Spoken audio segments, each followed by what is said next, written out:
Some people think love means never saying no. I learned the hard way that love without boundaries isn't love at all. It's just enabling. My name is Margaret, and at 62 years old, I discovered that sometimes the people who hurt you most are the ones you'd die for. What I'm about to tell you might shock you, but stay with me until the end, because what happened next changed everything I thought I knew about family, loyalty, and what it really means to stand up for yourself. Before we jump back in, tell us where you're tuning in from, and if this story touches you, make sure you're subscribed, because tomorrow I've saved something extra special for you. The first sign something was wrong came on a Tuesday morning, in September. I was sitting in my sunroom, the one I'd spent 3 years convincing my late husband Frank to add to our Cape Cod home, sipping my morning coffee and watching the leaves begin their slow transformation to gold. The house felt too quiet since Frank passed 2 years ago, but I'd grown accustomed to the silence, finding peace in the routine I'd built for myself. My phone buzzed against the glass table, a text from my son Daniel. "Mom, bringing someone by the house this afternoon. Important we talk." No greeting, no explanation, just his typical direct communication style that had served him well in his career as a software engineer, but often left me feeling like an afterthought in his personal life. I spent the morning tidying up, though. The house was already spotless. Nervous energy, I suppose. Frank used to tease me about my cleaning habits when we were expecting company, how I'd scrub surfaces that were already gleaming. "Margaret," he'd say, wrapping his arms around me from behind as I polished the kitchen counter for the 3rd time. "They're coming to see us, not inspect our housekeeping." But Frank had been gone for 26 months now, and old habits were sometimes the only things that kept me grounded. Daniel arrived at 2 o'clock sharp, just as he always did. Punctuality was another trait that had served him well professionally, but made family gatherings feel like business meetings. What surprised me was the woman beside him. She was young, maybe early 30s, with long auburn hair and the kind of effortless beauty that came from good genes rather than expensive maintenance. She wore a sundress that probably cost more than I spent on groceries in a month, and she carried herself with the confidence of someone who'd never doubted her place in the world. "Mom, this is Veronica," Daniel said, ushering her into the foyer. "Veronica, my mother Margaret." I extended my hand, noting how Veronica's grip was firm, almost challenging. "It's lovely to meet you, Mrs. Chen," she said, her voice carrying just a hint of an accent I couldn't quite place. "Daniel's told me so much about you." We settled in the living room, the same room where Frank and I had hosted countless family gatherings, where Daniel had opened Christmas presents as a child, where we'd celebrated his college graduation and later his promotion to senior engineer. The furniture was still arranged exactly as Frank had preferred it. The burgundy leather sofa facing the fireplace, my reading chair positioned to catch the afternoon light. "So," I said, settling into my chair and gesturing for them to take the sofa.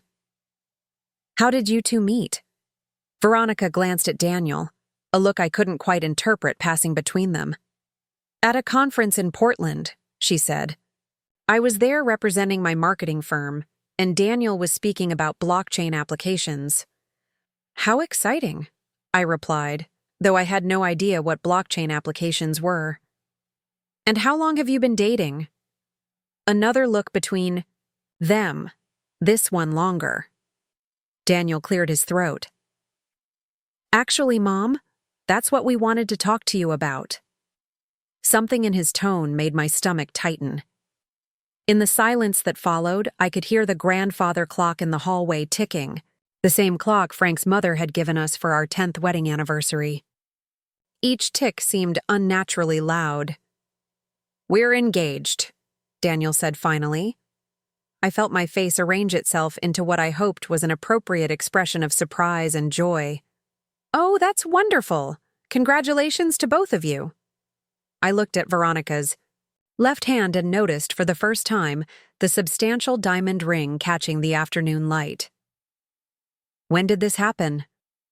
3 weeks ago, Veronica answered. "We wanted to tell you in person rather than over the phone." 3 weeks. My son had been engaged for 3 weeks and was just now telling me. I pushed down the hurt that rose in my throat and focused on being the supportive mother I'd always tried to be.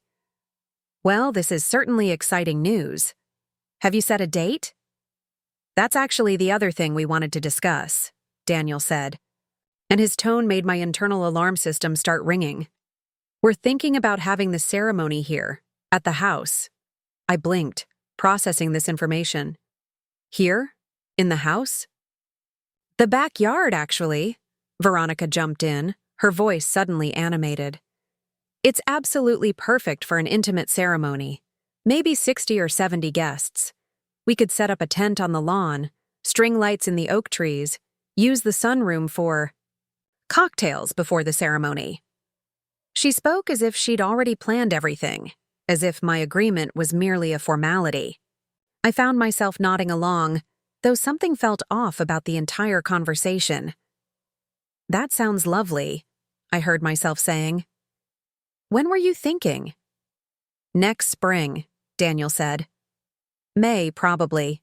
Perfect weather for an outdoor ceremony. We spent the next hour discussing details, or rather, Veronica outlined her vision while Daniel nodded approvingly and I tried to keep up. The caterer she'd already contacted, the florist who specialized in garden weddings, the photographer, whose portfolio she'd been studying. She pulled out her phone and showed me pictures, her finger swiping through images of elaborate outdoor setups that looked more like magazine spreads than anything I could imagine in our modest backyard. Of course, we'd need to do some updating, she said, pausing on a photo of a wedding that appeared to be in someone's private garden. The landscaping could use some refreshing, and we might want to consider expanding the patio area. Updating? I asked. Just some improvements to make the space more suitable for entertaining, she explained. Maybe install some permanent lighting, redo the flower beds, possibly add a gazebo or pergola for the ceremony itself.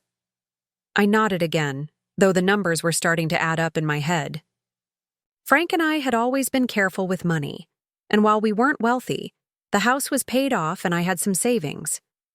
But the kind of improvements Veronica was describing would cost thousands of dollars. We'd help with the costs, of course, Daniel added, as if reading my thoughts. We know it's a big undertaking. After they left, I sat in the quiet house feeling oddly displaced. In the span of 2 hours, my orderly retirement life had been turned upside down. I was thrilled for Daniel. Of course I was. He was 35 years old and had never brought anyone home to meet me, let alone someone he wanted to marry. But something about the afternoon felt strange, like I'd been swept up in a tornado of wedding planning without quite understanding how I'd gotten there. I called my sister Eleanor that evening. She lived in Florida with her husband retired from the Postal Service, and we spoke every few days, usually about nothing important. But tonight I needed to talk through what had happened. He's engaged. Eleanor's voice rose in surprise. When did this happen? Apparently 3 weeks ago, I said, curling up in Frank's old recliner with a cup of tea. And they want to have the wedding here, in the backyard. That's lovely, Maggie. How exciting. For you. Yes, I agreed, though I couldn't shake the feeling that something was off. She seems nice enough. Preparing and narrating this story took us a lot of time, so if you are enjoying it, subscribe to our channel. It means a lot to us. Now back to the story. Very confident. What does she do? Marketing, I think. She was at some conference where Daniel was speaking. We talked for another 20 minutes, Eleanor offering advice about wedding planning and asking questions I didn't have answers to. When we hung up, I felt even more unsettled than before. The next few weeks passed in a blur of phone calls and visits. Veronica, it turned out, was a force of nature when it came to planning. She arrived at my house most weekends with binders, full of ideas, samples of fabric and flowers, and a seemingly endless stream of contractors who needed to assess various aspects of the property. The irrigation system definitely needs an upgrade, she told me one Saturday afternoon as we stood in the backyard watching a man examine my sprinkler heads. "And we'll want to reseed the entire lawn. Maybe consider replacing it with something more appropriate for entertaining." I nodded, though I'd always been proud of our lawn. Frank had spent years perfecting it, getting up early on summer mornings to water and fertilize, taking genuine pleasure in its thick green uniformity. The idea of tearing it up and starting over felt like erasing one of the last tangible reminders of our life together. "How much do you think all these improvements will cost?" I asked Daniel during one of their visits. He and Veronica exchanged another one of those looks. "We're getting estimates," he said, "but we're thinking maybe 20,000, 25 at most, $25,000. It was more money than Frank and I had ever spent on anything except the house itself. But Daniel was my only child, and if this was what he wanted for his wedding, I would find a way to make it work. "We'll split it 3 ways, Veronica said. Quickly. "You, me, and Daniel. So it's really only about $8,000 each." $8,000 was still a significant amount for me, but it seemed reasonable when broken down that way. And the improvements would increase the property value, I told myself. It was an investment in the house Frank and I had built our life in. By October, the plans were solidified. The contractors had been hired, the deposits paid, the timeline established. Work would begin in February to allow everything to be completed by the May wedding date. I'd written several checks already for the landscaping deposit, the electrical work to install new outdoor lighting, the permits required for the various improvements. It was around this time that I started noticing other changes. Daniel was spending more time at the house, but not always with Veronica. Sometimes he'd arrive alone on weekday evenings, letting himself in with the spare key I'd given him years ago, claiming he needed to use the home office to work on projects that required more space than his apartment allowed. "Why don't you just work at Veronica's place?" I asked one evening as he set up his laptop on the dining room table. "She's got roommates," he said without looking up from his screen. "Too noisy for concentration." This surprised me. From our conversations, I'd gotten the impression that Veronica had her own place, a downtown loft that she'd described in detail when explaining why an outdoor wedding venue was so appealing to her. But I didn't press the issue. Daniel had always been private about his personal life. It was a Thursday evening in late October when everything changed. I'd gone to bed early with a book, something I'd been doing more often since Frank died. Reading helped quiet my mind and made the house feel less empty. I was just settling in when I heard voices downstairs. Daniel's voice, and a woman's voice. That wasn't Veronica's. I lay still, listening. The voices were too quiet for me to make out words, but there was something intimate about the tone, something that made my stomach clench with unease. I told myself I was being paranoid, that Daniel was probably on a work call or maybe watching television. But then I heard footsteps on the stairs, and definitely 2 sets of them. They passed my bedroom door and continued down the hall to Daniel's old room, the one that still contained his twin bed and high school trophies and posters of baseball players whose names I'd forgotten. I lay awake for hours, staring at the ceiling and trying to convince myself that there was an innocent explanation. Maybe it was Veronica and I'd been mistaken about the voice. Maybe he'd brought a colleague home to work on a project. Maybe I'd imagined the whole thing. But in the morning, I found evidence that I hadn't imagined anything. 2 coffee cups in the sink, one with lipstick marks in a shade I'd never seen Veronica wear. A woman's earring on the living room floor, a small silver hoop that definitely didn't belong to my future daughter-in-law, who favored substantial gold jewelry. I confronted Daniel that evening when he stopped by after work. "I heard voices last night," I said, trying to keep my tone neutral. "Did you have company?" He didn't meet my eyes. "Just a work thing, Mom. Nothing important." "A work thing that required staying overnight?" Now he did look at me, and I saw a flash of something I couldn't identify. Annoyance, maybe, or guilt. Sometimes deadlines are tight. It was easier to work here than drive back and forth. I wanted to believe him. Daniel had never been a dishonest child, never been the type to lie or sneak around. But the evidence suggested otherwise, and a mother's intuition is rarely wrong about these things. "What about Veronica?" I asked. "Does she know you're working late at my house?" "Of course she knows," he said, but his voice lacked conviction. "She understands how demanding my job can be." Over the next few weeks, the late-night work sessions became more frequent. Sometimes I'd come home from my weekly bridge game to find Daniel's car in the driveway and lights on in the house. Sometimes I'd wake in the middle of the night to the sound of quiet voices or footsteps in the hallway. I started paying closer attention to details. The coffee cups were always different, sometimes 3 or 4 in the sink instead of the usual 1 or 2. The guest bathroom showed signs of use, towels slightly damp, the soap moved from where I always kept it. Small things that anyone else might dismiss, but I'd lived in this house for 38 years. I knew when things were out of place. The breaking point came on a Friday evening in November. I'd driven to Eleanor's daughter's house to attend her baby shower, an event I'd been looking forward to for weeks. But the hostess came down with food poisoning at the last minute, and the shower was postponed. I arrived home around 9 o'clock, several hours earlier than planned. Daniel's car was in the driveway, along with a small red sedan I didn't recognize. The house was dark except for lights in the living room and upstairs in Daniel's old bedroom.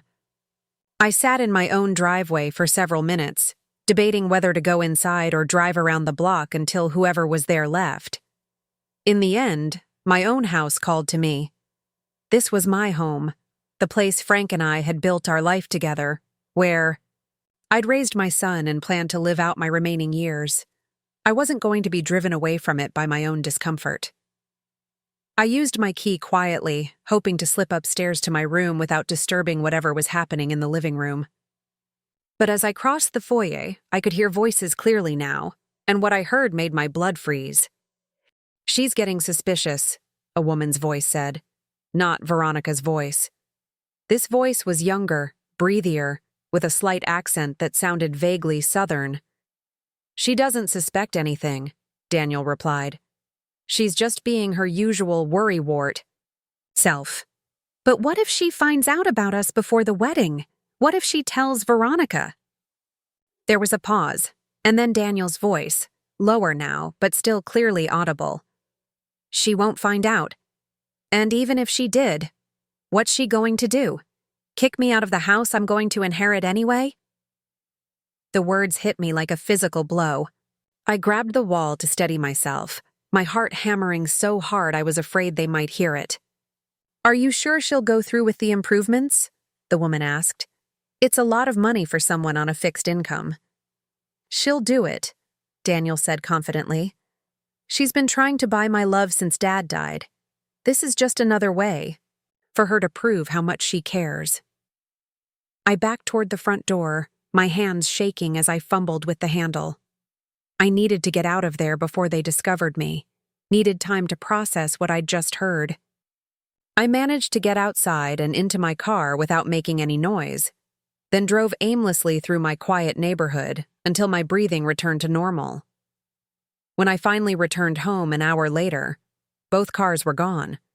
The house was dark and empty, looking exactly as I'd left it that morning. But everything had changed. In the span of 10 minutes, my understanding of my son, my future daughter-in-law, and my place in their lives had been completely shattered. I didn't sleep that night.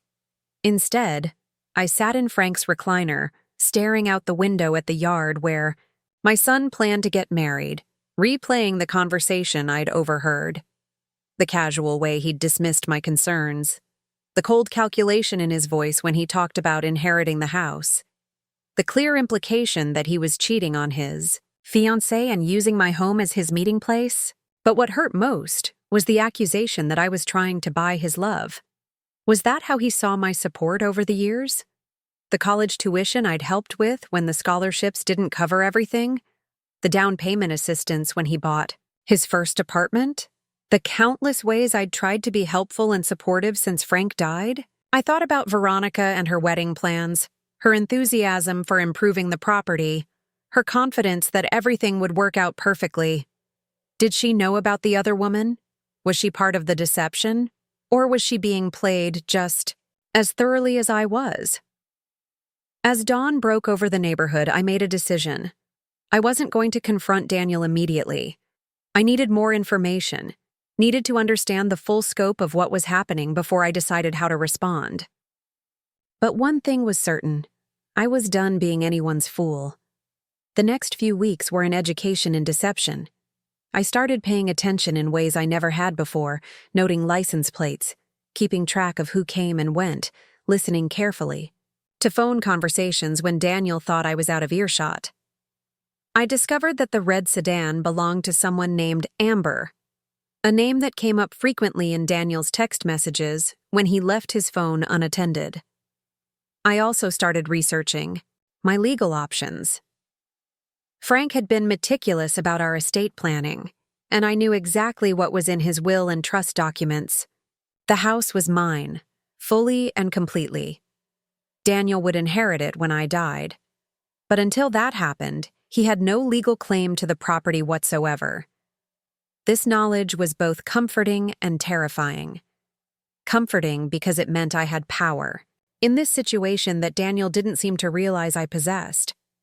Terrifying, because it confirmed that my son was counting on my death to solve his problems. I also learned more about Veronica during this time. She called me regularly to discuss wedding details, and I started asking more pointed questions about her background, her family, her expectations for the future. What I discovered painted a picture of a woman who was just as calculating as my son, though in different ways. Her marketing firm, it turned out, was struggling financially. She'd invested heavily in expanding too quickly and was now deeply in debt. Her downtown loft was actually a shared space with 2 roommates, and she was behind on rent. The wedding, she confided during one of our conversations, was her chance to start fresh with a man who had real stability and prospects. She also mentioned, almost casually, that she'd been married before. A brief marriage in her early 20s that had ended badly when her husband discovered she'd been having an affair with his business partner. She framed it as a youthful mistake, a case of marrying too young and growing apart. But the details she let slip suggested a pattern of using relationships for financial and social advancement. By December, I had a clear picture of what was happening. My son was engaged to a woman who saw him as a meal ticket, while simultaneously carrying on an affair with someone named Amber, who apparently shared his casual disregard for honesty and loyalty. Both Daniel and Veronica were counting on my house, my money, and my eventual death to solve their respective financial problems. The wedding preparations continued throughout this time. Contractors came and went, transforming my modest backyard into something that looked like it belonged in a magazine. The new irrigation system was installed, the lawn reseeded with expensive grass that required special care. Permanent lighting was added along the garden paths, and a beautiful pergola was constructed near the back fence. I wrote check after check, watching my savings account dwindle with each improvement. Daniel and Veronica made their promised contributions, though I noticed that their payments always came after mine, and usually for smaller amounts than originally agreed upon. When I mentioned the discrepancy, they had explanations ready. Unexpected. Business expenses, a delay in Veronica's client payments, the need to reserve funds for the actual wedding costs. Through it all, I played the role of the supportive mother and future mother-in-law. I smiled at their plans, complimented their choices, and expressed enthusiasm for the upcoming celebration. But inside, I was planning something of my own. Frank had taught me the importance of patience when it came to major decisions. Never act in anger, he used to say. Sleep on it, think it through, consider all the angles. The right answer will usually become clear if you give it time. I'd been sleeping on this situation for months now, and the right answer was becoming very clear indeed. The revelation that changed everything came just after New Year's. I'd been monitoring Daniel's activities more carefully, noting patterns in when he visited and who he brought with him. Amber, I'd learned, was a bartender at an upscale restaurant downtown, which explained why their encounters usually happened late in the evening after her shifts ended.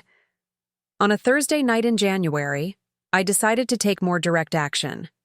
I knew Daniel was planning to come by the house around 10 o'clock, his usual time for these clandestine meetings. Instead of making myself scarce as I usually did, I parked my car a block away and waited until I saw both vehicles arrive. Then I crept back to the house and positioned myself where I could see and hear what was happening. What I discovered was worse than anything I'd imagined. Through the living room window, I watched my son and his mistress lounging on my sofa, drinking wine from the glasses Frank and I had received as a wedding gift. They weren't just having an affair, they were treating my home like their private retreat, using my furniture, eating food from my refrigerator, acting like they owned the place. But it was their conversation that truly opened my eyes. "When do you think we can stop pretending?" Amber asked, curled up against Daniel's side. "After the wedding," he replied. "Once I'm married to Veronica, it'll be easier to maintain the charade. Married men having affairs is almost expected. Single men with mistresses are seen as unreliable. And then what? Then we wait. Mom's not getting any younger, and her health isn't great. A year, maybe 2, and the house will be mine. We can get rid of Veronica, sell this place, and start over somewhere new with the money." I gripped the windowsill so hard my knuckles went white. Not only was my son planning to use my death for financial gain, he was also planning to abandon his wife as soon as he inherited my property. "What if she lives longer than you expect?" Amber asked. Daniel's laugh was cold. "There are ways to handle that. Maybe a fall down the stairs. Maybe forgetting to take her blood pressure medication. These things happen to elderly people all the time." The blood rushed to my head so fast I had to grab the wall to keep from falling.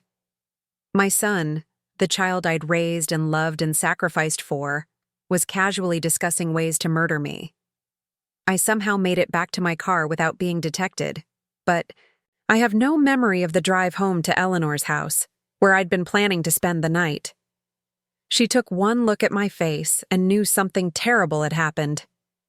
"Maggie, what's wrong? You look like you've seen a ghost." I told her everything. The affair, the financial manipulation, the casual way Daniel had discussed my death, and the various ways he might hasten it. Eleanor listened in shocked silence, occasionally gasping or murmuring words of disbelief. "You have to call the police," she said when I finished. "And tell them what? That my son made some vague comments about elderly people having accidents? They'll think I'm a paranoid old woman." "Then what are you going to do?" I stared out Eleanor's kitchen window at the unfamiliar Florida landscape, so different from the New Jersey neighborhood I'd called home for nearly 4 decades. "I'm going to beat him at his own game," I said finally. Eleanor raised an eyebrow. "What does that mean?" "It means," I said, feeling something hard and determined settling in my chest, "that Daniel is about to learn that his mother is a lot smarter than he gives her credit for." The first thing I did when I returned home from Eleanor's was call my lawyer. Harold Brennan had handled Frank's estate and our family's legal matters for over 20 years. He was a small-town attorney with a sharp mind and an understanding of human nature that came from decades of dealing with family disputes. "Margaret," he said when his secretary put me through, "what can I do for you?"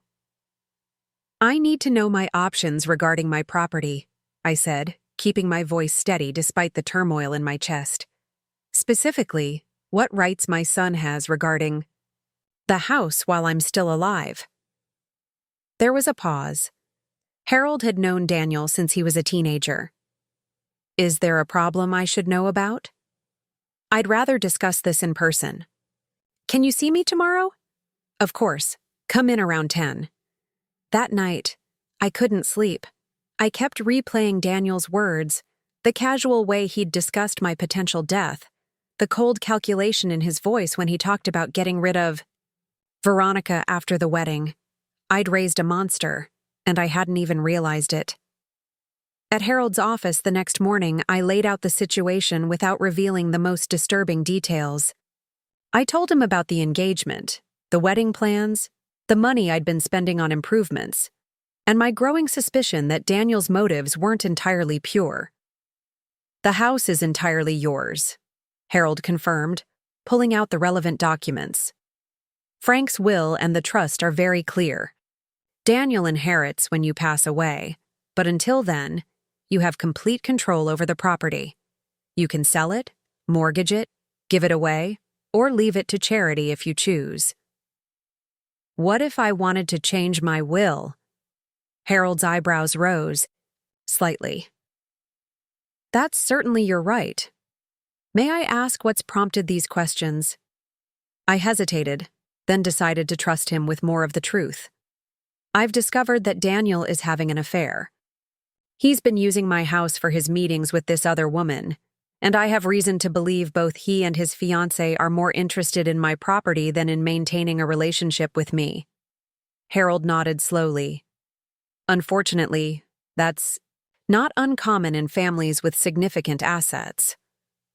What would you like to do?" "I want to protect myself," I said. "And I want to make sure that if something happens to me, it's properly investigated." We spent the next hour discussing options. Harold explained the various ways I could restructure my estate, the legal protections available to me, and the steps I could take to ensure my safety. By the time I left his office, I had a plan. The next few weeks were a carefully orchestrated performance. I continued to play the role of the supportive mother, attending meetings with wedding vendors, writing checks for deposits, and expressing enthusiasm for the upcoming celebration. But behind the scenes, I was taking steps to protect myself and my assets. First, I had a new security system installed in the house. Not just basic door and window alarms, but cameras that recorded everything happening on the property. I told Daniel it was for insurance purposes, that the company had recommended it after the expensive improvements we'd made to the backyard. "Good idea, Mom," he said when I mentioned it. "You can never be too careful these days." If only he knew how careful I was planning to be. Next, I opened a new bank account at a different institution and began transferring money out of my primary accounts. Not large amounts that would be noticeable, just gradual movements that slowly shifted my liquid assets away from the bank where Daniel had been a joint account holder since college. I also began documenting everything. Every conversation, every visit, every suspicious occurrence was recorded in a journal I kept locked in a safety deposit box. I took photos of evidence when Daniel and Amber used the house, saving screenshots of their text messages when Daniel left his phone unattended. Most importantly, I started making changes to my estate plan. Harold helped me set up a trust that would complicate any attempt to inherit the house quickly. I also drafted a letter detailing my suspicions about Daniel and Veronica, along with instructions that if anything happened to me under suspicious circumstances, the contents should be shared with law enforcement. Through all of this, the wedding planning continued. Veronica was in her element, coordinating with vendors and finalizing details with the enthusiasm of someone planning the social event of the season. She'd even convinced a local magazine to do a feature on garden weddings, with our backyard transformation as the centerpiece. "This is going to be so beautiful, Margaret," she gushed during one of our planning sessions, like something out of a fairy tale. A fairy tale where the prince plots to murder his mother for her house, I thought. But I smiled and nodded appropriately. It was during this time that I made a disturbing discovery about Veronica's past. While researching wedding vendors online, I stumbled across an old newspaper article from Portland about a suspicious house fire. The homeowner, an elderly woman named Ruth Hendricks, had died in the blaze. The investigation had been inconclusive, but the article mentioned that Ms. Hendricks had recently changed her will to leave her property to a young woman who'd been helping with her care. The young woman's name was Veronica Marsh. My blood ran cold as I read the details. Ms. Hendricks had been in good health despite her age, living independently until she'd hired Veronica's companion care service. Within 6 months, she'd changed her will and died in a fire that investigators couldn't definitively classify as accidental or intentional. I printed the article and drove straight to Harold's office. "I need you to run a background check," I said, sliding the paper across his desk. "This woman is planning to marry my son, and I think she might be dangerous." Harold read the article. Twice, his expression growing more serious with each line. "This is troubling, Margaret. Have you shared these concerns with Daniel?" "Daniel wouldn't listen if I presented him with video evidence," I said bitterly. "He's convinced I'm just a jealous mother who doesn't want to share him." The background check Harold commissioned revealed even more disturbing information. Veronica had worked as a companion for 3 different elderly individuals over the past 5 years. 2 had died under questionable circumstances after changing their wills in her favor. The third, a man named George Patterson, had survived but only because his nephew had become suspicious and confronted Veronica before she could complete whatever she was planning. "She's a predator," Harold said when he shared the results. "She targets elderly people with assets and manipulates them into changing their estate plans." "And now she's targeted my son to get to me?" I realized. "It appears that way. The question is, what are we going to do about it?" That evening, I made a decision that would have been unthinkable just months earlier. I was going to confront Daniel directly, not about the affair or his casual discussion of my death, but about Veronica's history. Maybe, if he understood what kind of person he was planning to marry, he might come to his senses. I waited until one of his evening visits, when I knew he'd be alone. He arrived around 7, claiming he needed to work on a presentation for an important client meeting. I let him get settled in the home office before I knocked on the door. "Daniel, can we talk?" He looked up from his laptop, already irritated by the interruption. "I'm really busy, Mom. Can it wait?" "It's about Veronica." That got his attention. He saved his work and turned to face me. "What about her?" I'd rehearsed this conversation in my head dozens of times, but now that the moment was here, I struggled to find the right words. "I've learned some things about her past that concern me." "What kind of things?" I told him about the newspaper article, about the background check, about the pattern of elderly deaths that seemed to follow Veronica wherever she went. Daniel listened with an expression that shifted from annoyed attention to barely concealed anger. "Are you serious right now?" he said when I finished. "You hired a private investigator to spy on my fiancé?" "I hired a lawyer to run a background check," I corrected. "And given what we found, I think you should reconsider this marriage."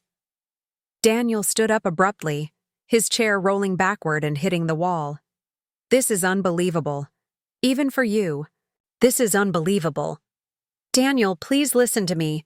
This woman is dangerous. She's targeted elderly people before, and I think—" "You think what? That she's only marrying me to get to you? That she's some kind of black widow who's going to murder you for your house?" The accuracy of his sarcasm was chilling, but I pressed on. The evidence suggests that you're a lonely, bitter woman who can't stand the thought of me being happy with someone else." His words hit me like a physical blow. "That's not true." "Isn't it? Ever since Dad died, you've been clinging to me like I'm your emotional support animal. You volunteered to host our wedding because you wanted to feel important, wanted to be the center of attention for once in your pathetic life." I stared at my son, this man I'd raised and loved and sacrificed for, and realized I was looking at a stranger.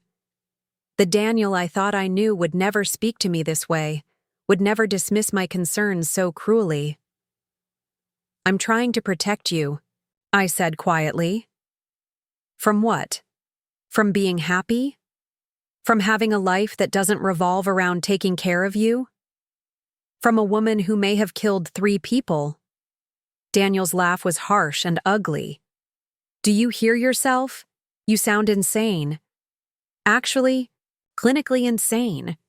He started gathering his things, shoving papers into his briefcase with violent efficiency. I'm done with this conversation, and I'm done with your interference in my life. Daniel, please. No.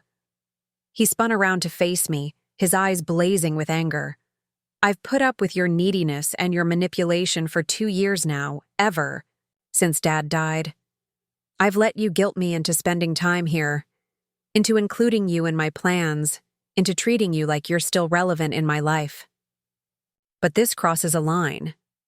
Each word was like a knife twisting in my chest. I never manipulated you. Really? The constant calls, the guilt trips when I don't visit often enough, the way you throw money at every problem and then act like we owe you something? That's not manipulation? I was trying to be supportive. You were trying to buy my attention because you're too pathetic to make friends your own age. The cruelty in his voice was breathtaking. This wasn't anger speaking. This was pure, undiluted contempt. For me, for everything I'd done for him, for the very fact of my existence. Get out, I said quietly. What? I said get out. Get out of my house. Daniel's expression shifted slightly, as if he'd suddenly remembered where he was. Mom, look, I didn't mean… Yes, you did. I stood up straighter, feeling something, hard and cold settling in my chest. You meant every word, and now I want you to leave. Come on, don't be dramatic. We both said things we didn't mean. I want your key back. He stared at me. My key? The spare key I gave you. I want it back. You're serious. Completely serious. For a moment, I thought he might apologize, might realize how far he'd gone and try to make amends. Instead, he pulled the key from his keychain and slammed it down on the desk. Fine. But don't come crying to me when you're sitting alone in this house wondering why your son never visits. I won't, I said, and I meant it. After he left, I sat in the quiet house and felt something I hadn't experienced in months. Peace. The constant anxiety about his visits, the walking on eggshells to avoid upsetting him, the endless worry about saying or doing the wrong thing, all of it was gone, replaced by a clarity that was both frightening and liberating. I called Harold the next morning. I want to change my will, I said. All of it. Are you sure? This is a big decision, Margaret. I've never been more sure of anything in my life. We spent the next several hours drafting new documents. The house would go to a wildlife conservation trust that Frank and I had supported for years. My remaining assets would be divided between Eleanor's children and several charities that were important to me. Daniel would receive a token inheritance, $1, and a letter explaining exactly why he'd been disinherited. There's something else, I told Harold as we finished the paperwork. I want to file a police report about the threats. What threats? I told him about the conversation I'd overheard, about Daniel's casual discussion of my potential death and the ways he might arrange it. Harold listened with growing concern. This is serious, Margaret. If what you're telling me is accurate, you could be in real danger. I know. That's why I want it on record. The police detective who took my statement was professional but skeptical. Domestic disputes involving elderly parents and adult children were unfortunately common, he explained. And unless there was evidence of an actual crime, there wasn't much they could do. But we'll document everything, he assured me. And if anything happens, we'll have a record of your concerns. It wasn't much, but it was something. Over the next few days, I waited for Daniel to call and apologize, or at least to reach out, about the wedding planning that still needed to be completed. Instead, there was silence. No calls, no texts, no visits. It was as if I'd ceased to exist in his world the moment I stopped being useful to him. Veronica, however, was a different story. She called 3 days after my confrontation with Daniel, her voice carefully neutral. Margaret, Daniel told me you two had a disagreement. I was hoping we could talk about it. There's nothing to discuss, I said. Daniel made his feelings about me very clear. I think there might be some misunderstanding. Could I come by this afternoon? Maybe we could work through whatever happened. Against my better judgment, I agreed. Veronica arrived looking perfectly. Composed, her hair styled and her makeup flawless despite the emotional turmoil that was supposedly affecting her family. I brought tea, she said, holding up a bag from an expensive local shop. I thought we might need something soothing. We sat in the living room, the same room where I'd hosted countless family gatherings, where Daniel had opened Christmas presents as a child, where I'd told Frank I was pregnant with our son 36 years ago. Now it felt like neutral territory in a war I hadn't realized I was fighting. Daniel feels terrible about what happened, Veronica began, pouring tea from the service I'd inherited from Frank's mother. He was stressed about work, and he lashed out unfairly. Is that what he told you?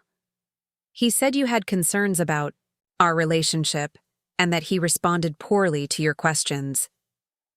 I studied her face, looking for signs of deception or manipulation. She seemed genuinely concerned, genuinely interested in repairing the damage between Daniel and me. For a moment, I almost believed that I'd misjudged her, that the background check had been wrong or incomplete. Then she leaned forward, her expression earnest and caring. Margaret, I want you to know that I understand your concerns. It's natural for a mother to worry when her son gets engaged, especially when it happens quickly. My concerns weren't about the timing of your engagement. Daniel mentioned something about a background check? Her voice remained steady, but I caught a flicker of something in her eyes. Anger, maybe, or calculation. I discovered some troubling information about your past, I said carefully. Such as? I told her about Ruth Hendricks, about the newspaper article, about the pattern of elderly deaths that seemed to follow her. Throughout my recitation, Veronica's expression remained perfectly calm, perfectly composed.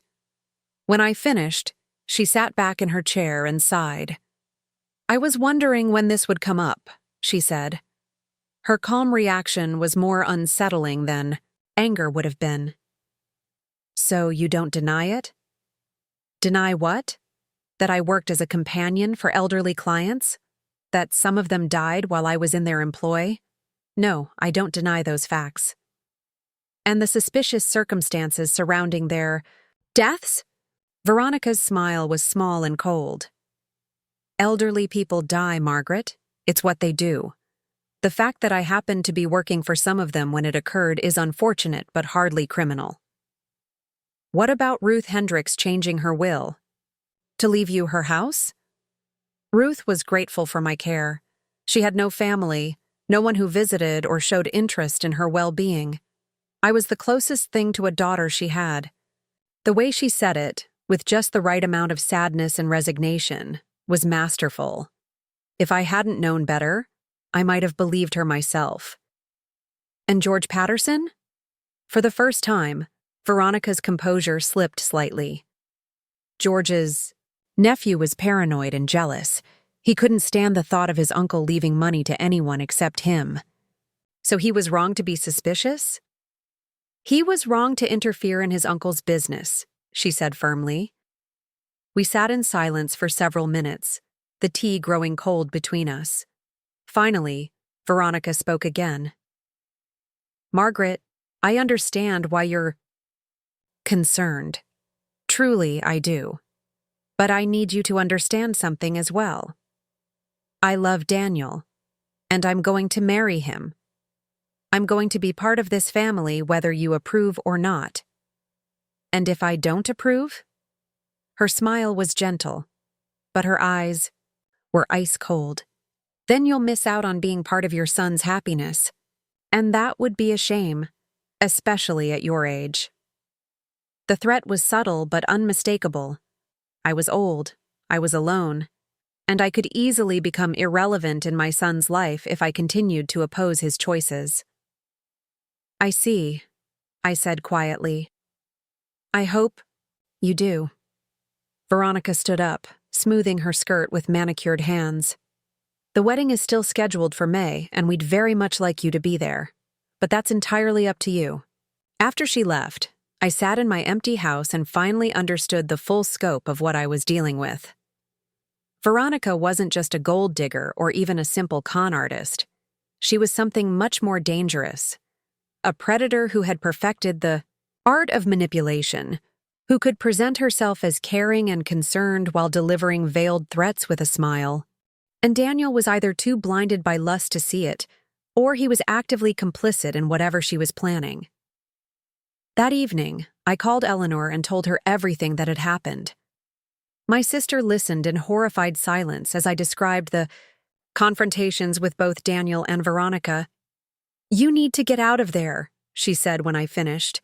"Pack a bag and come stay with me in Florida until this blows over. I'm not running away from my own home. Maggie, these people are dangerous. You said so yourself." "Which is exactly why I'm not leaving. This is my house, my life. I'm not going to be driven away by my own son and his psychotic fiancé."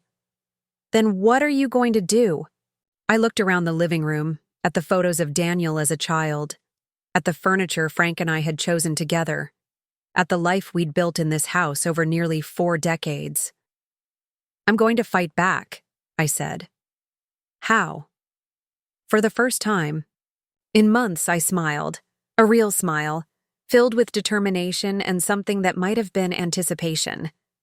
"I'm going to give them exactly what they want," I said, "and then I'm going to take it all away." My plan began with a phone call to Daniel 2 weeks later. I'd spent those weeks in careful preparation, consulting with Harold about the legal implications of what I was about to do, and making sure every detail was documented and witnessed. "Daniel," I said when he answered, my voice carefully modulated to sound defeated and apologetic. "I've been thinking about our conversation, and I owe you an apology." There was a long pause. "Mom, I was wrong to interfere in your relationship with Veronica. I let my fears get the better of me, and I said things that were unfair and hurtful." Another pause. I could almost hear him calculating whether this was genuine or some kind of trap. "I appreciate you saying that," he said finally, his tone cautious. "I was hoping you and Veronica could come by this weekend. I'd like to apologize to her as well, and we need to finalize the wedding details. The ceremony is only 3 months away." "Are you sure about this?" "I'm sure. This is your day, and I want it to be perfect."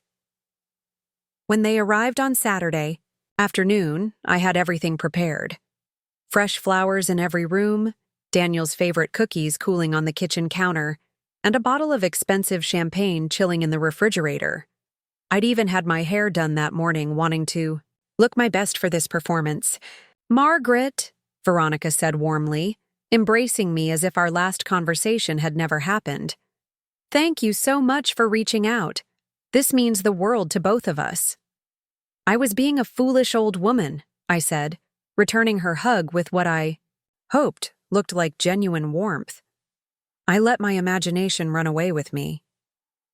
We spent the afternoon going over wedding details with renewed enthusiasm.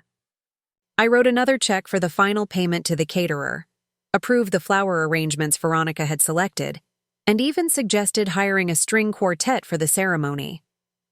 "That sounds perfect," Veronica gushed. "You have such wonderful taste, Margaret." As the sun began to set, I opened the champagne and proposed a toast. "To Daniel and Veronica," I said, raising my glass. "May your marriage bring you everything you've dreamed of." "To family," Daniel added, and for a moment, his smile looked genuinely grateful. We drank, and I allowed myself to enjoy the irony of the moment. They thought they'd won, thought they'd successfully manipulated the grieving widow into submission. They had no idea what was coming. Over the next month, I threw myself into wedding preparations with an enthusiasm that surprised everyone, including myself. I met with vendors, approved final details, and even helped Veronica shop for her wedding dress. To any outside observer, I was the picture of a devoted mother and future mother-in-law, excited about the upcoming celebration. But I was also busy with other preparations. I met with Harold weekly, finalizing the legal documents that would protect my interests.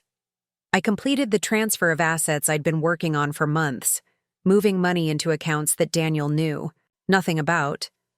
Most importantly, I finalized the arrangements that would ensure justice was served when the time came.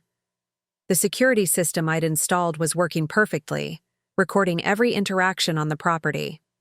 I'd also hired a private investigator to monitor Daniel and Veronica's activities, wanting to understand the full scope of their plans. What he discovered was both illuminating and disturbing. Veronica, it turned out, was deeper in debt than I'd realized. She owed money to several creditors, including some very unsavory individuals who weren't known for their patience with late payments. The wedding wasn't just about getting access to my property, it was about survival. Daniel's situation was almost as precarious. His job at the software company was less secure than he'd led me to believe. He'd been passed over for promotion twice in the past year, and there were rumors that the company was planning layoffs. His affair with Amber was costing him money too. Expensive dinners, hotel rooms, gifts to keep her happy and discreet. Both of them needed my death to solve their financial problems, and they needed it soon. The investigator also discovered something else that chilled me to the bone. Veronica had been researching my medical history, somehow gaining access to my pharmacy records and doctor visits. She knew about my blood pressure medication, my occasional dizzy spells, my arthritis that sometimes made me unsteady on stairs. She was planning my murder, and she was doing it methodically. 2 weeks before the wedding, I made my final preparations. I called Eleanor and asked her to visit for the ceremony, telling her I needed family support during this difficult time. I also invited my cousin Martha from Arizona and my old friend Joyce from the neighborhood where Frank and I had lived before buying this house. I wanted witnesses to everything that was about to happen. I also made one final change to my will, adding a codicil that would ensure Daniel and Veronica understood exactly why they were being disinherited. Harold tried to talk me out of including such detailed explanations, but I insisted. I wanted them to know that I'd discovered their plans, that I'd outsmarted them at their own game. The night before the wedding, I couldn't sleep, not because of nerves or excitement, but because of anticipation. Tomorrow, everything would change.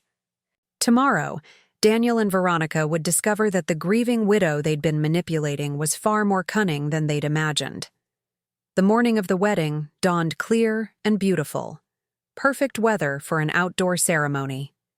Vendors arrived early to set up chairs and decorations, transform the backyard into the romantic garden setting Veronica had envisioned. I played my part perfectly, greeting everyone with smiles and excitement, making sure every detail was exactly as planned. Eleanor arrived with her husband around noon, and I pulled her aside for a private conversation. "Are you sure you want to go through with this?" she asked, her face creased with worry. "I've never been more sure of anything," I replied. "But the risk." "The risk is mine to take, and after today, Daniel and Veronica will never hurt anyone else." Guests began arriving around 3 o'clock for the 4:30 ceremony.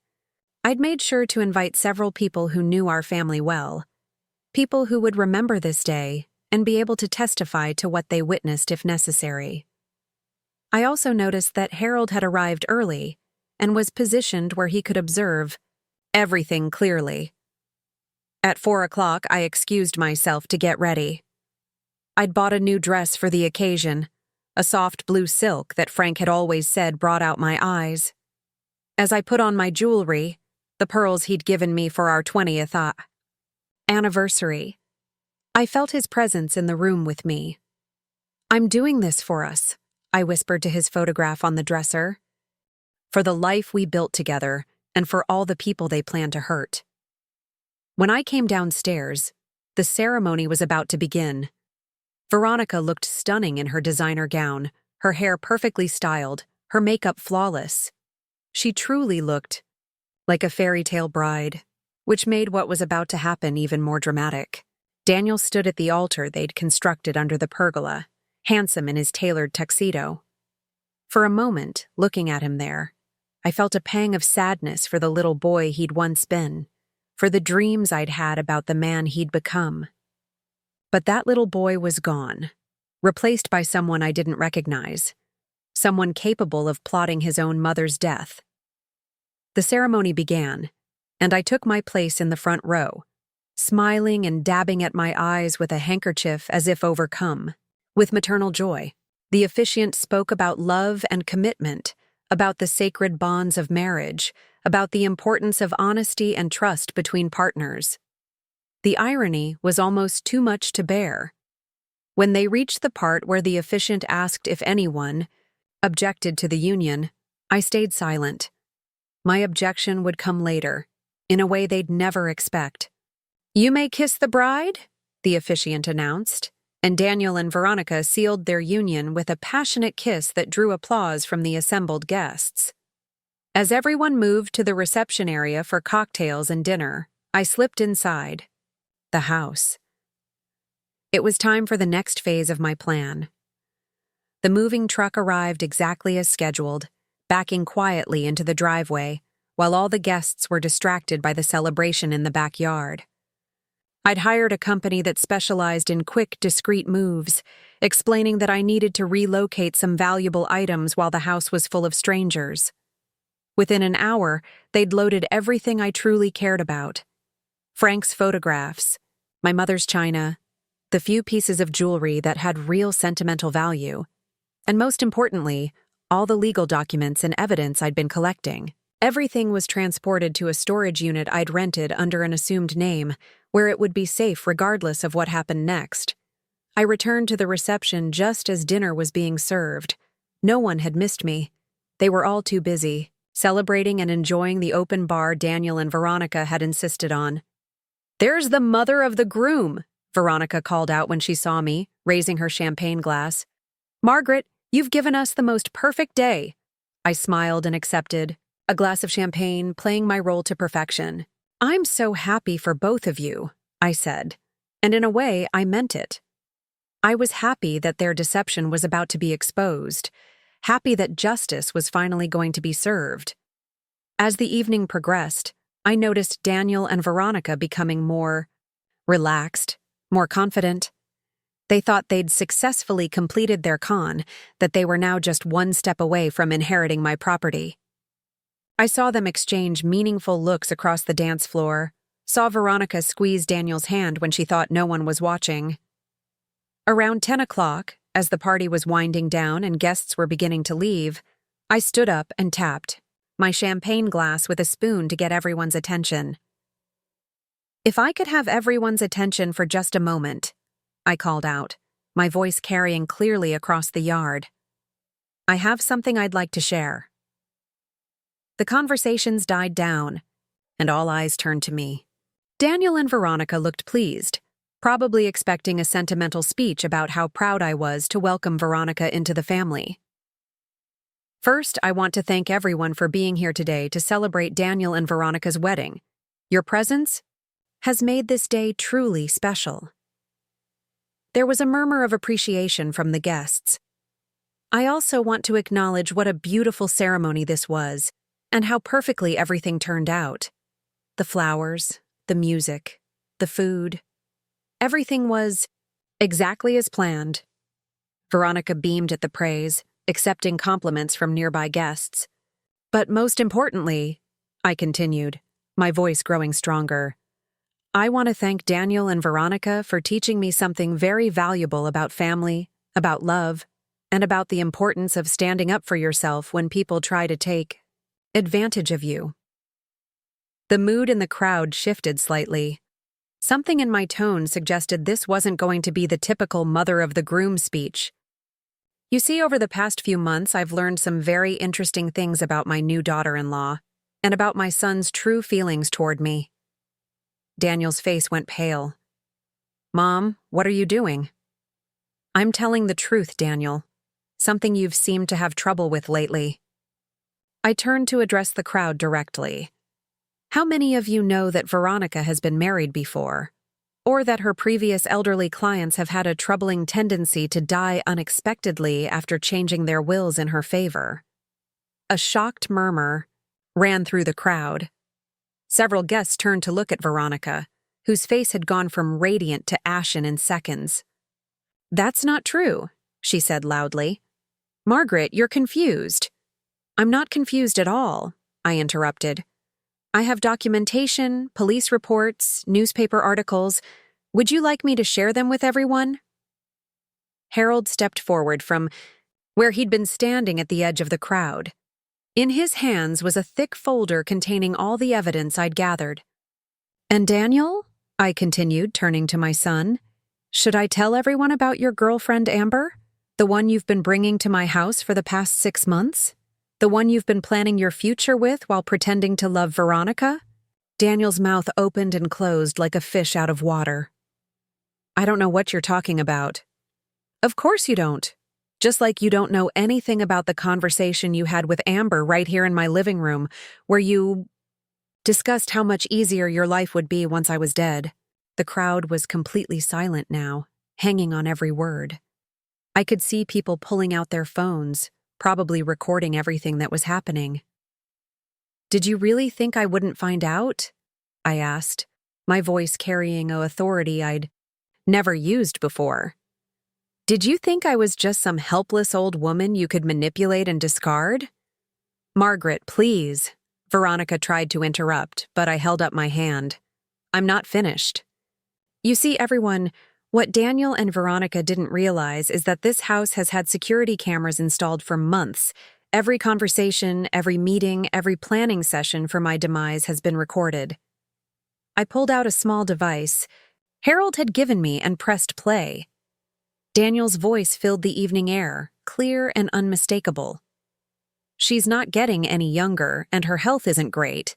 A year, maybe 2, and the house will be mine." Then Amber's voice. "What if she lives longer than you expect?"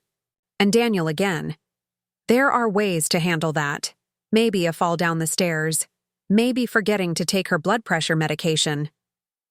The silence that followed was deafening. Several guests had covered their mouths in shock. Others were backing away from Daniel and Veronica as if they were dangerous animals. "So you see," I said calmly, "this beautiful wedding was really just a celebration of attempted murder and inheritance fraud." Veronica suddenly lunged toward me, her face twisted with rage. "You stupid old bitch! You've ruined everything!" But Harold was ready for her. He stepped between us, and I noticed for the first time that there were several other men positioned around the yard, men who weren't wedding guests. "Police," one of them called out, showing his badge. "Everyone stay calm."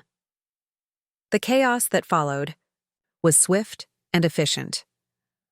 Daniel and Veronica were both handcuffed and read their rights while the wedding guests watched in stunned silence. Some people were crying, others were angry, and a few looked like they were enjoying the drama. As the police led my son and his new wife away, Daniel turned to look at me one last time.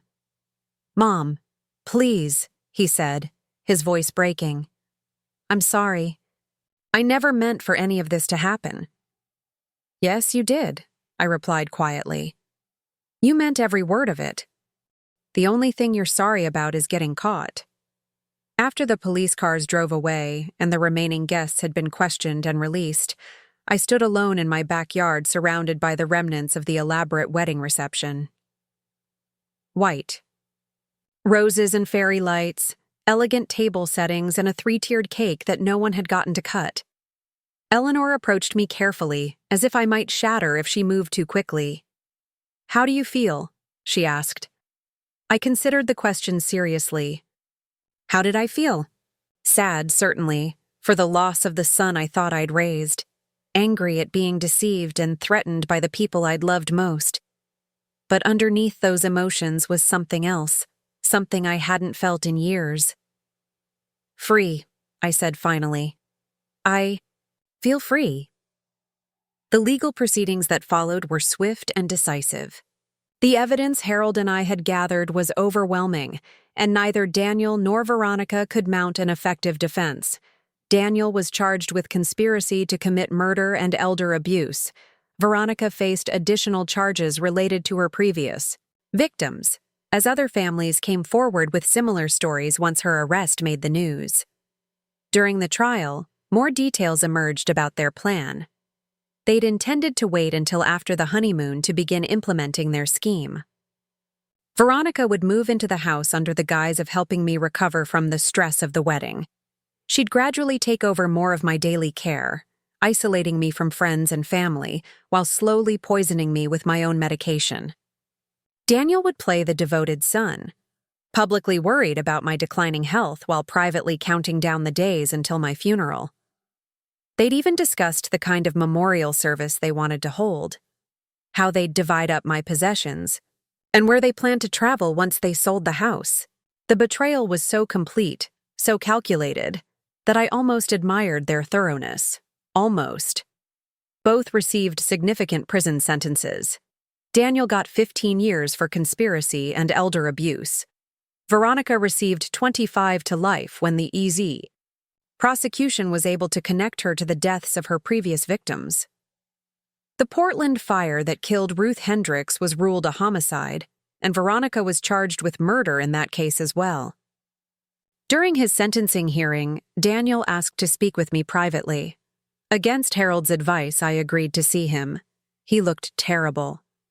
Prison had aged him years in just months, and his usual confidence had been replaced by a hollow desperation.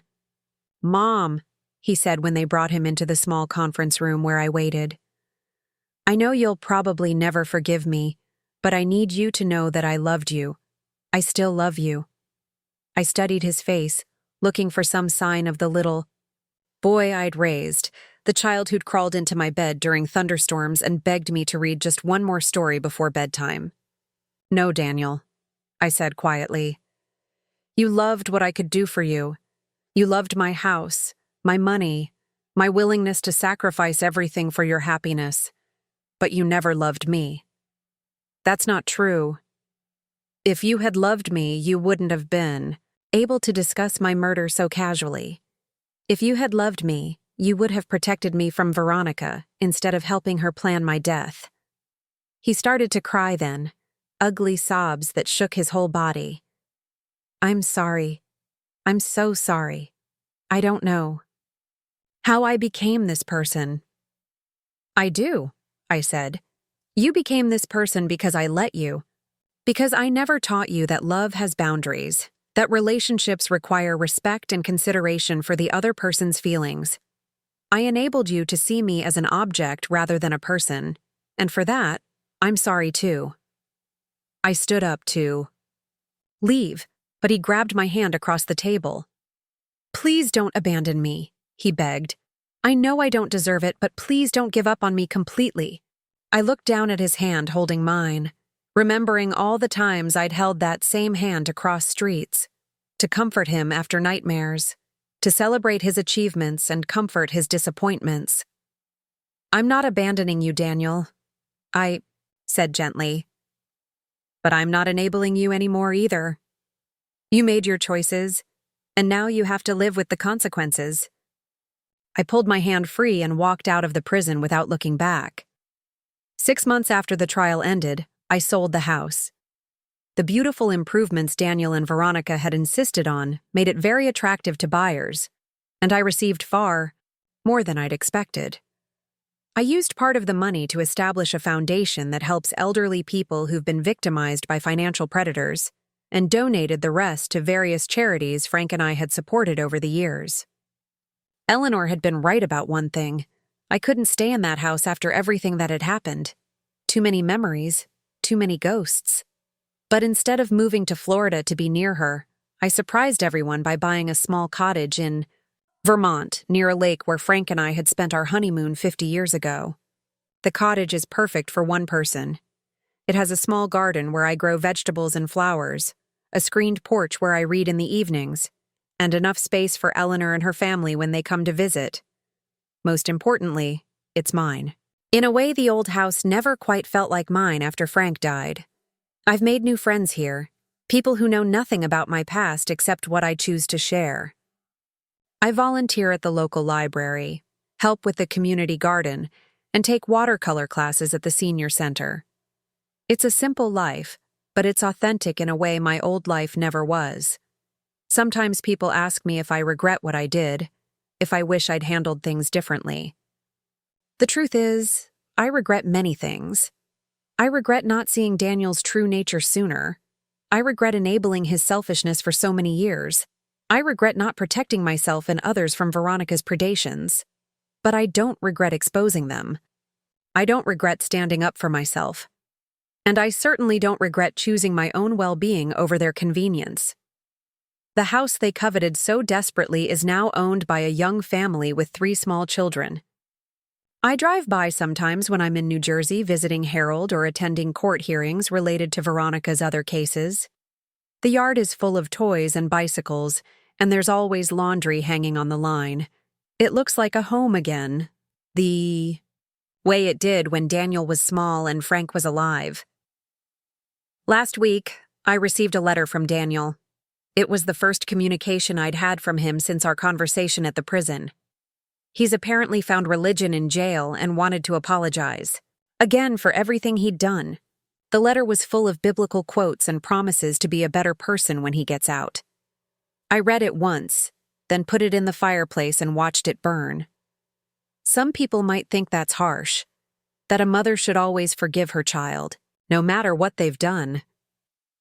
But I've learned that forgiveness doesn't mean forgetting, and it certainly doesn't mean exposing yourself to further harm. Daniel made his choices with full knowledge of right and wrong. He chose money over morality, greed over love, and violence over respect. Those choices have consequences, and part of learning to be a better person is accepting responsibility for the harm you've caused. Maybe someday, when he's served his sentence and proven through his actions that he's truly changed, we might be able to have some kind of relationship again. But it will be on my terms, with my boundaries, and only if I decide it's safe for me to trust him again. For now, I'm content with my new life. I wake up each morning in my little cottage, make coffee in my sunny kitchen, and plan my day according to my own wishes and needs. I answer to no one except myself, and I've discovered that my own company is quite pleasant when it's not clouded by fear, obligation, or guilt. The woman who once valued peace at any price has learned that some things are worth fighting for. My dignity, my safety, my right to live without fear, these things are not negotiable. And anyone who tries to take them from me will discover, as Daniel and Veronica did, that they've seriously underestimated their opponent. I am 73 years old now, and I have never been happier or more at peace. The family that betrayed me is gone, but the life I've built for myself is solid and real, and mine. And that, I've learned, is worth more than all the houses and inheritances and family obligations in the world. Up next, you've got 2 more standout stories right on your screen. If this one hit the mark, you won't want to pass these up. Just click and check them out.